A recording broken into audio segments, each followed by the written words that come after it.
There's a cost to caring, especially when you're constantly faced with the rawest parts of humanity. But for some, that cost is also what gives their work meaning. I pretend that I completely switch off, but I don't. Even though I'm dealing with the most traumatic things often, especially on the streets of South Brisbane, and they're really tough days, and people are revealing to me things, shocking things, which I often haven't told another soul.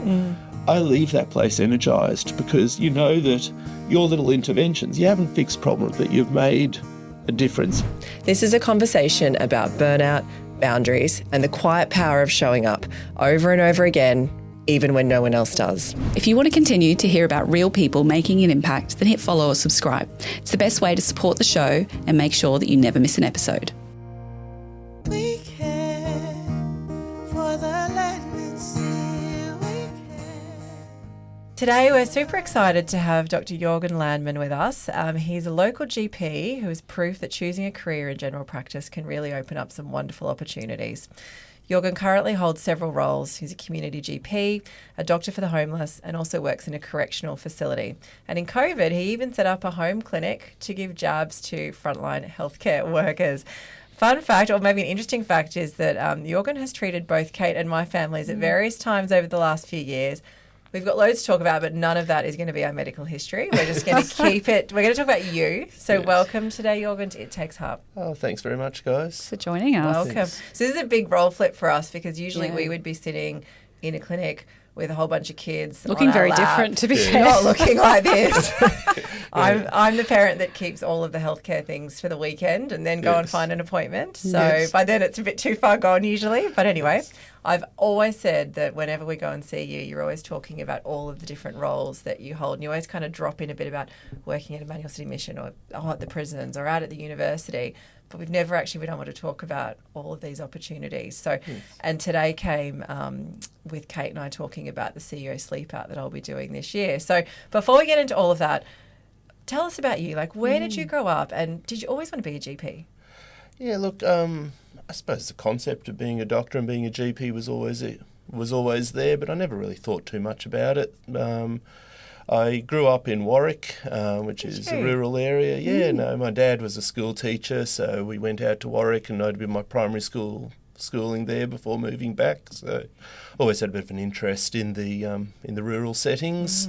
And then came back to Brisbane. I always wanted to do medicine, but I enjoyed high school a little bit too much. So ended up, got into university, went more down the life science route and did all sorts of things and effectively had a gap decade. And enjoyed every part of it and don't regret any of it. And but then sort of went into, always was sort of attracted to that sort of working with people and medicine. So general practice is the logical profession for me. What I love about general practice is just the absolute flexibility to do what you want, where you want. And I still remember one of my mentors telling me, he said, Juergen, you know what you need to do to specialise in general practice? And I said, what's that? He says, you need a good sign writer.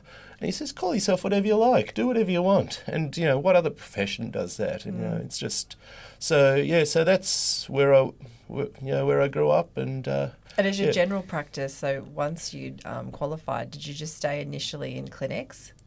Yeah, so once I qualified, so I did my medical degree, I did my residency years down in Logan, and I was actually lucky. There was a general practice in I just started the GP training, and there was a practice in Inala working with a lot of refugee health and a lot of the very poor there.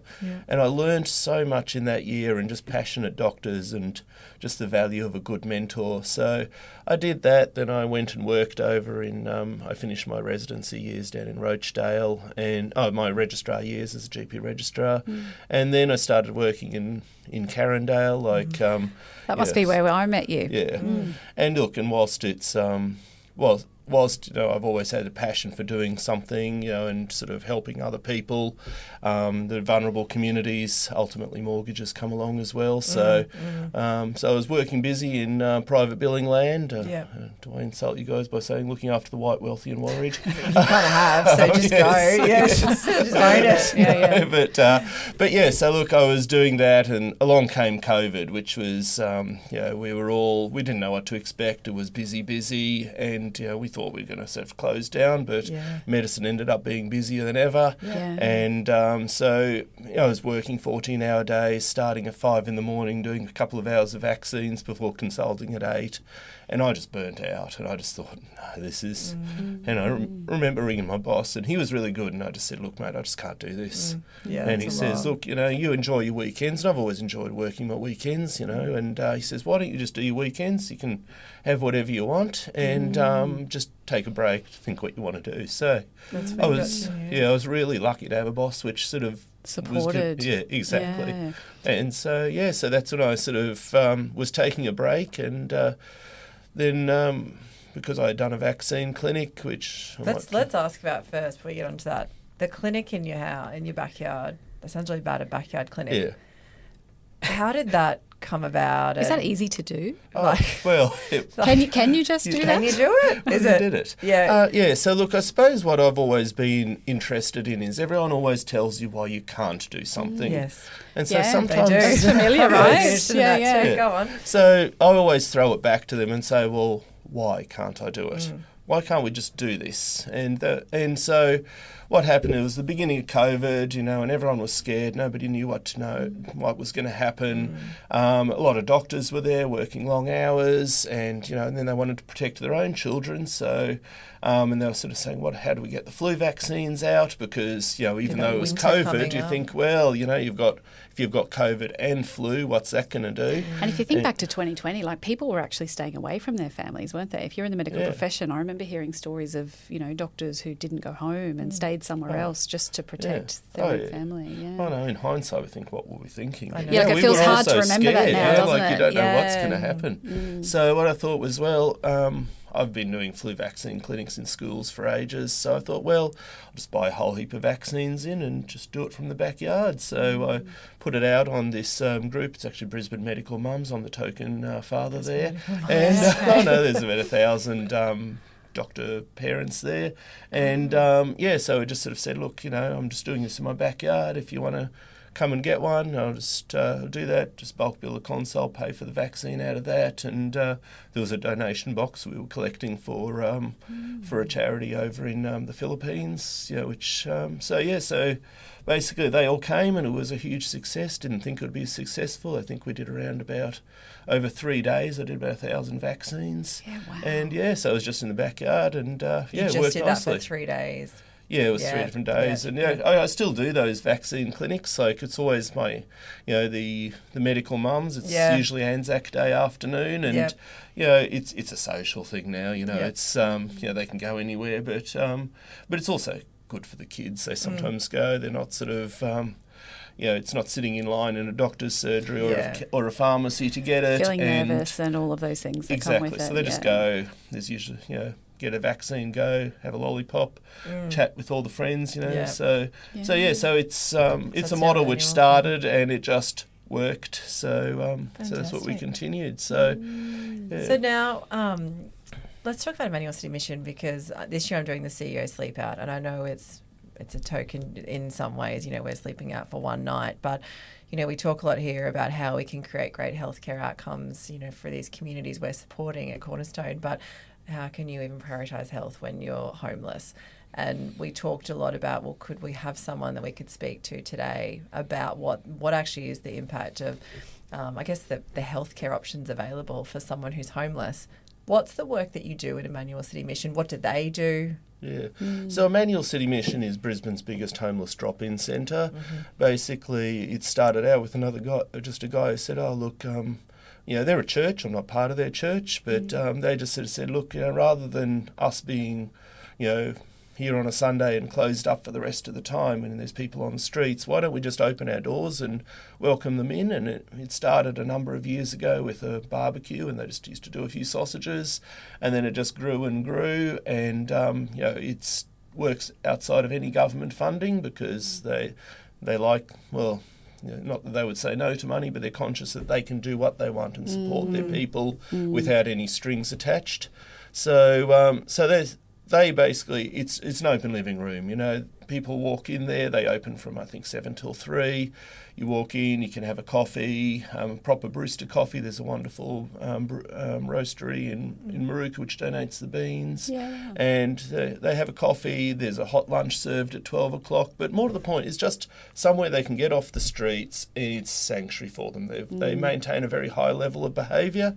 There's no bad language. There's no, they can't come in intoxicated or anything else. Just a safe place for them to be. It's a safe place, and the visitors respect those rules. And if there's ever a bit of an altercation or someone, there's no security or anything, but if there's everyone getting a bit sort of riley, the other visitors escort them out, because what happens if they'll actually just close the centre if it's a problem, and then you've inconvenienced 150 streeties. And I was just going to say, how many people What's would the go volume? through Yeah. there every day? Well, it's up to about 200 hot lunches a day they're serving. 7 days a week? So weekends they've got shorter hours, but 7 days a week. I think it's a barbecue on Sundays. I'm always working in private land on those days, so I don't know what happens on weekends. And that's just volunteers coming to serve those lunches? And So look, they have a few paid staff, Yep. but it's for very few paid staff. But volunteer coordinating the volunteers, and a lot of school groups come through, which I think is really powerful, because they have I think there are about 20 schools associated. So rather than just collecting money for Emmanuel City, for a charity and saying, oh, this is helping the homeless, or what they always say is, look, they say, come along and have a look. And have the kids there. The kids actually serve lunch, cook the breakfasts, so they'll cook some bacon and egg rolls or cook the lunch, and then actually go and sit amongst the visitors to sort of break down stigmas, break down barriers, and then teach. This is the new generation, This is social justice awareness, which you're actually seeing, not just hearing about and donating to put into a bucket of money. And this is what we're trying to do with the team here, isn't it? It's about you having your night of sleeping out, but we're thinking about all the initiatives we can do in here as a team to raise awareness and actually get them out into the community to experience that for themselves. Absolutely. Yeah, no, that'd be great. And so I guess from a medical perspective, so is there also a clinic attached to this, or do you just see what's your role? So look, basically what happened, it was actually a bit of serendipity on how I got there. So initially, because I'd done the flu vaccine clinic, one of the med students actually who I knew said, there's this initiative where we're doing COVID vaccines in this drop-in centre at the Red Cross Night Cafe, which is under City Hall there. So that's for 12 to 25-year-old homeless, and 12-year-old homeless, which we have in Brisbane. But they said, look, would you like to do a COVID vaccine clinic there? And I said, look, mate, nobody's going to want it, because this is towards the tail end of it. But I thought, no, I like promoting, supporting the medical students, because they've got to see a failure to learn what works and what doesn't work. And sure enough, as predicted, it was a failure. I think I did one vaccine, and that was to one of the other volunteers. But whilst I was there, I was talking to a street outreach nurse, and I was sort of talking to her, and I had plenty of time to chat, and I like to chat. So, and no, she was you saying, don't at all. Yes, and she was saying, look, we see the same people, the young people, they're stigmatised when they go to emergency departments. They're the junkies, they're whatever. So we do their dressings, and then they come and go, and we just do the same dressing day in, day out. A lot of it is sort of self-inflicted or from fights or whatever. But it's infected, they need to see a doctor, and I sort of, famous last words, I said, look, I don't really want to get involved, but if it's really that, look, just send me a text, I'll flick you a script for an antibiotic, and, if that's going to help you out. Then I sort of got a little bit more interest, and I thought, they did a few clinics around the town, and I thought, I'd like to actually go and have a look at what they're doing. So somebody told me, look, they're doing a clinic in the valley. They gave me the address. Turn up to there of an evening and have a look. So with young kids, as we all know, we don't often get hall passes. I got a hall pass. Waiting for that day. Yeah, go on. So this is how exciting my life is. Yeah, I got to go out and hang out. Talk about your hall pass and mine. I feel like they're different. But anyway, let's go with yours. So I got to go out into the valley of a night time to check out a homeless drop-in centre.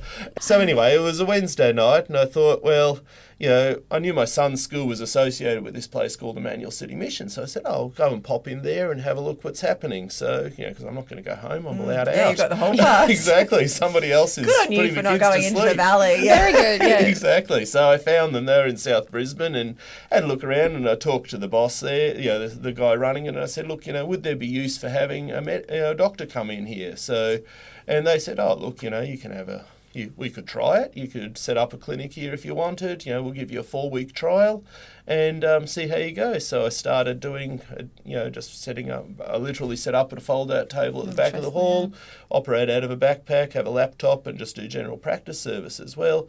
It got flat out, always busy, and just people coming in for a bit of a chat, but just offering full GP Word got around that you were there. So I started doing that regularly on a Friday. They've never reviewed my 4-week trial. How long ago was that? Oh, a couple of years. Wow.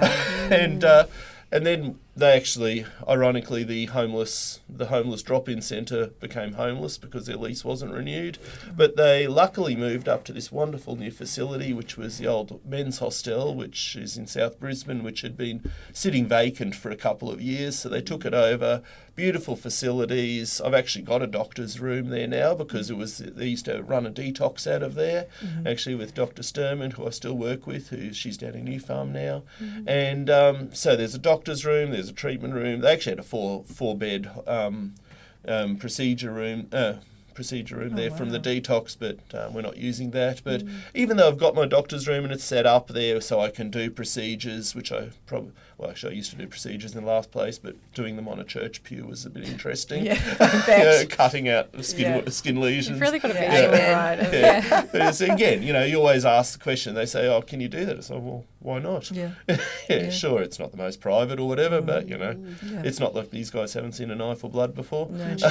And do you feel that you can have real impact in that role? Oh, there's got to be some. Have you got a story that you can share of just the impact that you've had on one person? Or there is a particular person that's stuck with you of, Look, there's you do. It's so nice, and it's all chipping away. Very rarely do you have someone come in and you give them some advice and have changed their life. But it's what I love about working out of Emmanuel City Mission is people have got their guard down. They trust the organisation, they trust the volunteers there. So when they come and they see a service which is there, they sort of trust you a lot. Yeah. Now sometimes they'll come and health, as you mentioned earlier, just isn't on their radar.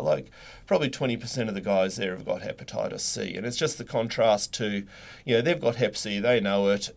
It can be easily treatable with, 2 or 3 months of tablets, 1 a day, and they're just not worried about it. Put that into contrast when I work in private land where somebody's liver function tests are slightly out.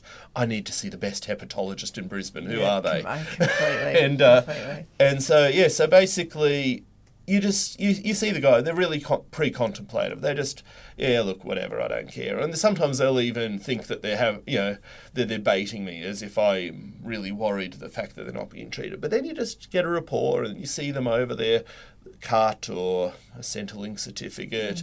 And eventually, you start engaging them until they actually say, and, look, Doc, how you've got that hep C? I think I'm ready to get it treated now. And it's like... Those are the moments which really get you going. Or when somebody comes back, they've been on the streets, they've had a completely chaotic life, they're addicted to all sorts of substances, which is what's essentially kept them on the street. You keep challenge the behaviours. When you see them, and this is, I said I've got a doctor's surgery, I still operate out of a table at the back of the hall because that way I can keep an eye on everyone. I'll go up and I'll have a chat to them whilst they're having lunch. And eventually, when they see that somebody cares, then they actually, because some of these guys have never had someone care for them ever in their life. Who knows who Dad was? Mum was probably on the gear. Their life has been very transactional. They're in and out of prison, and then they suddenly come to you and they say, "Look, it's not fun anymore." It's like no, but they don't know how to get out of this. So you show them a pathway. To us, it's so obvious what you've got to do, but just even the concept of how do you go to apply for a job? What would you do? How would you put a CV together? Just all these type of things. And so you do that, and then you come back and they're in high vis because they've got a job as a labourer. That And, must feel you know, really good oh, when it you is. see Look, them I'm walking. tearing I up was just just going to thinking about say, you some get of them. so emotional Yeah. when you It's speak just- about his work. It is. It's just, that's when you know you've won. And when you're really getting through to them and helping them to see what could be, is medication and thing available? Like, is that, can they even access it Well, look, so... in terms of cost? No, well, so this is a problem for them. You know, you can write a script, and often they'll go up to the emergency department with an infected whatever, and they'll get a script for the antibiotics. But if you've got no money, what do you do? So, Yeah. look, in the end, I started. You know, often I just sort of said, look, you know, it's $7.70. You got a healthcare card. I'll just pay for it. Look, I was bulk billing it. You know, I was making something, but you know, you're not there for the money for sure. But yeah, I was usually paying for it out of my own pocket. Occasionally, we've had different organisations. I've had a couple of little grants of $1,000 to set up a pharmacy account at the local pharmacy. So yeah, but price of medications is a major barrier. So it's not, you know, or even dressings. You know, they've got these big infected wounds, and they're just open. You go, mate, why aren't you having a dressing on that? It's like, oh well, yeah, that's money. Yeah. So, They sound so lucky to have you in that setting, and yeah, you clearly just care so much.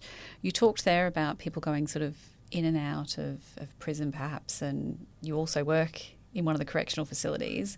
Can you tell us a little bit about that role? Yeah, so look, what struck me is people, you know, it's one thing I can see the guys, I can sort of help them, and then you're getting somewhere and they're off in the prison system again, and it's just in and out of prisons, because in my opinion, oh, it is. I don't think we really support people, you know, transitioning back out. You know, it's, you know, if you've done, let's say, a few years in a correctional facility and you've got less than $100 in your prison account, then when you're released, what you're given it's called a blue bag. It's got a $20 Go card in it, a $30 Woolies voucher, two $25 Vinnie's vouchers, a towel and a few toiletries. You dropped at the train station at Wacol and said, good luck, don't reoffend. Now, if you... exactly. And look, you can go to Centrelink, you can get an emergency crisis payment plus a forward on your next cheque. So you'll have $600 to your name and you're left in Brisbane. And you probably weren't often... To be honest, probably not the most functional member of society going into prison. And now I can imagine dropping me into a foreign city or a city. But then if you've had nothing else, and you get given $600 as well, if you can get that advance, well, that's it. I can imagine how to wisely use that and set yourself up for success probably isn't at the top of the absolutely list. Not. So what do they do? Look, and a lot of guys, some guys when they get out of prison are always going to go back to what they were doing, but I just see them time and time again at Emmanuel City and like, Doc, I just don't want to be here. I didn't enjoy my time in prison. I really don't want to reoffend, but what do you do? And a lot of them were picking up these big drug addictions because there's a medication called Suboxone they all get addicted to, and they rack up big debts in the prison as well. So they leave with an addiction and they leave with a big drug debt. So now again, not only are you left at your train station with your blue bag and good luck and you've got $600, but you've also got $100,000 drug debt to a bikie gang. How do you service that debt? And round we go. So this is where I rang the head of prison health and I said, look, you know, what are you guys doing? And he says, oh, it's not that easy. And it wasn't that easy. So I thought, well, why don't I go in and, you know, there's one way to fix a problem. And I had an idea on how to do it. And look, and don't get me wrong, the prison health doctors, nurses are fantastic and they're very passionate. But, you know, under-resourced, understaffed. And so I thought, well, I'll go in and do some work in the prison. So I basically work just in opiate substitution there. And we see big... You know, so I started at Walston Prison because my actual next door neighbour was an officer there, and he said, I was mowing his lawn, and he said, "I'll come and work in prisons with me." So I started working in his prison, and he used to introduce me to all his mates as the guy who mows the lawn is now fixing our opiate problem. I was just about to say, so you're volunteering around town, and you're also mowing your neighbour's lawn. And I feel really confess, I do have my guilty midlife crisis purchase, which is a ride-on mower. Oh, well, there you And go. if you've ever had a ride-on mower... I was going to move to LA. better You than got a to move. convertible. No. Do I have a lawn big enough to justify a ride-on mower? No. But so if I can find my neighbour's lawns and they'll let me mow it, Right. it's a In your serious local one. It's a area. John Deere. It's even got a stubby holder. So Yeah. So How different your midlife crisis is. yes. So anyway, so off we. So there I am, and it was good. Fantastic support from the nurses there and the prison system, and we got rid of the the wait list to get on the opiate substitution program, and what was that? What was the wait list? Oh, it's probably about 12 months to get on. So, there's a lot of damage you can do yourself in 12 months using sort of black market, Suboxone inside the prisons. And, to give you an idea, these guys were spending hundreds of dollars a day on their habit, which is not only an impact for them racking up a debt when they get out, but it's also for their families. And we know, as I'm assuming you're law-abiding, I think I am. And but if you had a child who rings you up and says, look, Mum, if you don't transfer $30,000 to this guy's account, I'm going to get beaten and raped. What would you do? Yeah. You just do it. Yeah. And so they're bleeding their families dry. So anyway, we fixed that problem, and was the program already there when you joined? It was there. And what was your role? What do you do in the program? So I as a doctor? basically just see the patients, put them on the program, and also just adjust them. But it's not just giving them the drugs, it's actually trying to address some of their issues. I've had a number of the guys come and see me at Emmanuel afterwards, and I said, look, that's where I am, if you want, and just that support. But again, it's just that supporting the guys, not just, you're not a number Beyond to them. that clinic room. Exactly. Yeah. And even when they come in, the officers will often say, we'll call up prisoner such and such. And I said, oh, no. They're my patient. They're not prisoner such and such. They're Bob, they're Rachel, they're whoever. So it's just that support. And also then talking about, all these guys, they could be the fully... the big bikey enforcers, full face tats, mate, you get them one-on-one, they're just scared. A lot of them are just scared. They don't know where to go. So it's just supporting them, getting them on an appropriate opiate replacement therapy, telling them how to continue that when they get out. And what it's done is it's cut down dramatically the illegal drug trade there. There's always going to be some. I was talking to, the prison officers themselves. They love it. The general manager of the prison, they said, look, they're saving millions of dollars in overtime because whenever someone was illegally injecting, and bearing in mind you can't get needles inside the prisons, so they're using homemade needles which have usually been passed around 20 different guys, and the infections, and so that was just... He said the knock-on effect to health, yes, absolutely. Other issues. And all the ambulance taking people to PA hospital, and I can say I've talked to the doctors there. It was costing the PA hospital millions of dollars a year in injection-related injuries from the prisons. It's not to mention tying up all these ambulance crews, all the resources. All these, and then the corrections officer. Every guy going to hospital takes 2 officers, 2 corrections officers to stay with them. And so it was just, now that everyone's on the program, there's hardly any medical escorts out. Everyone's more chilled. Because otherwise, if you're addicted to a medication and you need that when you wake up, you will do anything to get it. So mental health referrals are down by 3/4 in the centre. There's less standovers, less fighting, less.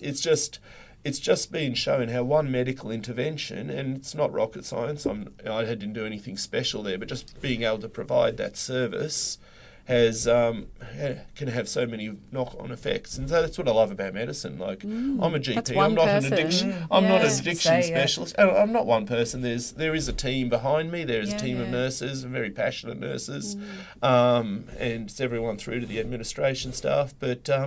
But it's just how, in medicine, this is what I love about general practice. I can go from private clinic to deciding I'm going to set up at a table at the back of a hall with my laptop, through to I can go into a prison and do opiate replacement. So that's your signwriting reference in the beginning when you're saying as a doctor you need a good signwriter because you can create an opportunity down the passion projects that you have. Exactly, and you've got that, and also I never get bored now because I find a lot of doctors burn out because they're just doing the same grind and the same thing all the time. So look, I've got a very short attention span. Has it helped? Because you referenced earlier the burnout you felt after COVID. Has having some of these different projects? Oh, absolutely. But these must still burden you, right? Like, is it in a different way? That's still, you're taking on a lot of people's things, which must... You do, but look, I always remember when I was in the hospitals and I was doing a bit of palliative care, and I was talking to the consultant once, and I said, look, how do you not get affected by this? You're dealing with people who are dying all the time. And he says, look, the day you don't get affected, go home, you don't belong here. But, you look at the benefits. You can't, and I think every single person in the medical field knows that they can't fix everybody else's problems. You can do your best, and I pretend that I completely switch off, but I don't. But I actually get, even though I'm dealing with the most traumatic things often, especially on the streets of South Brisbane, and they're really tough days, and people are revealing to me things, shocking things, which I often haven't told another soul. I leave that place energised because you know that your little interventions, you haven't fixed problems, but you've made a difference. You get that feeling that you've made a difference. And I actually, whether it's there or working at Carino, even though I've cut back my hours in private GP land, I love it because I've always myself to my patients. If they want a tie-wearing doctor, they never come back to me. Actually, I'm wearing a shirt today to this interview. Particularly I can tell you, today. this is the only shirt I wear because I don't own shirts. But you think about, do you remember when we were speaking to Dr Dinesh last season, and his mum always said that you can't change the world, but you can change the world for that person. Yeah. And you can really have that impact directly on that person today for that moment. Yeah. I love that saying. Yeah. But it's true. You can do your best, and you get excited about being able to go in and do that. And I get excited every day. There isn't a day when I don't go to work and I don't look forward to going to work. Have you ever felt how lucky fearful? Is that? Is there ever, if you think about working in prisons, working with the homeless, no, there's so many stigmas that are attached to these vulnerable groups, and I guess what are the assumptions that people make that are wrong, and have you ever felt unsafe? Yeah, look, I don't feel unsafe, and look, would I let any of my patients babysit the kids? No, but yeah, look, it's essentially, I think we're very privileged in healthcare in the fact that people respect us and they trust us generally. And if they don't, it actually gives us an opportunity to explore the why. And a lot of these guys have been treated very badly by the healthcare system. They've been stigmatised. You walk into an emergency department and you've got a face full of tats and track marks up your arms, A lot of them have been treated, very poorly, even if they're coming in asking for help for a mental health issue. But I think I'm always very clear with my boundaries, and I'm very, you don't let your guard down. But on the same note, I don't think anyone's ever had a problem. I don't really feel scared. Prisons are the safest place of all because, I'm dealing with the same guys on the streets, except the difference is that even though I'm in a consult room, I've got a duress button, and one press of a duress button, I've got the whole turtle squad there, Yes. Has the, there's this real theme in your work around supporting vulnerable groups, and has this emerged over the years post-COVID, or was there an experience in your life, or is it where has this come from? Yeah, look, I don't know. I suppose I was lucky again with my upbringing. My parents were always, I think we learn a lot from our parents, and even though they were both first-generation migrants, if there was ever anyone it was Christmas time, there was someone in the area who didn't have somewhere to go. They were at our table. So I suppose that's where I learned a bit from, but I think you learn a lot about yourself by giving, and look, and I enjoy it. It's. I guess, what do you do to unwind and to make sure that you look after yourself whilst you're looking after all of Other than these other hooning people. around on a John Deere with a Is beer. it the lawnmower? Is that the relaxing moment for you? You know, what are the things that help you to make sure you can be at your best for others? Yeah, look, it is the lawnmower. Yeah. No, but it's that changing. It's I'll not let you know where you getting- I actually need a gardener. Yeah, so no, it is. And I suppose that variety is always something which, I'm not getting bogged down in the one thing.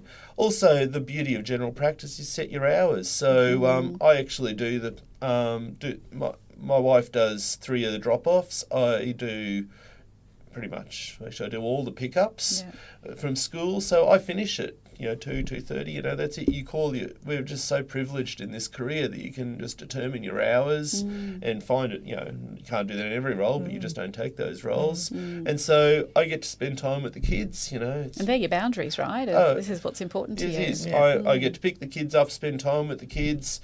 Look, it's actually more stressful. I do pick up every day. I was like, that's not my downtime. Yeah, exactly. I need the boundaries there. But that's it. So this is where you do that, and I have every second Saturday off, which I like. I've got a couple of days off during the week, so I can come and see the lovely people at CMR on a Wednesday. So so this is my downtime. But as I said, I actually get like my hobby, medicine is my hobby. And I always love that saying, if you love what you do, you never work a day in your life. So people say, how do you unwind? It's like, I've just done 2 14-hour days in the prisons, just getting on top of some stuff. And I have just been so looking forward to that for a long time because I didn't have to do pick up on those 2 days. Yeah. But it's also like, my mind is I see a project I want to work on and I get excited, and it's the same way other guys might get excited by building a garden bed or restoring a motorcycle. Well, look, I've fixed the opiate substitution in a prison. That's what excited me. Hey, I got paid for it too. Wow. What's the next project then? Like, where to? Where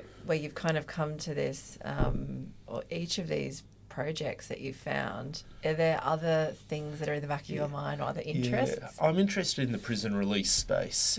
And as I said, I've already mentioned how we fail people, but also just that whole patient journey. So at the moment, I'm seeing them on the streets. I'm seeing them in the prisons. I want to see them through the watch houses. So how, when they get there, that we can better manage them to get them into the prisons, and then when they leave the prison, let's give them a pathway where they don't have to, where they don't have to see me on the streets of South Brisbane. So that's my next passion project. But I think that'll keep you going for a while. I think that will. Yeah. Yes. Just don't give up the Sundays at Karina because I really need she you still there. needs you. Still needs you. So CMR are making a donation to a charity of your choice with every episode. So what's your charity I think it would today? have to be Emmanuel Emmanuel, City Mission, fantastic. Yeah. Hopefully Thank we'll you be able to for get the that. team down there as well and come Help and out. help out. Thank That'd be you. wonderful. Thank you so much, Juergen.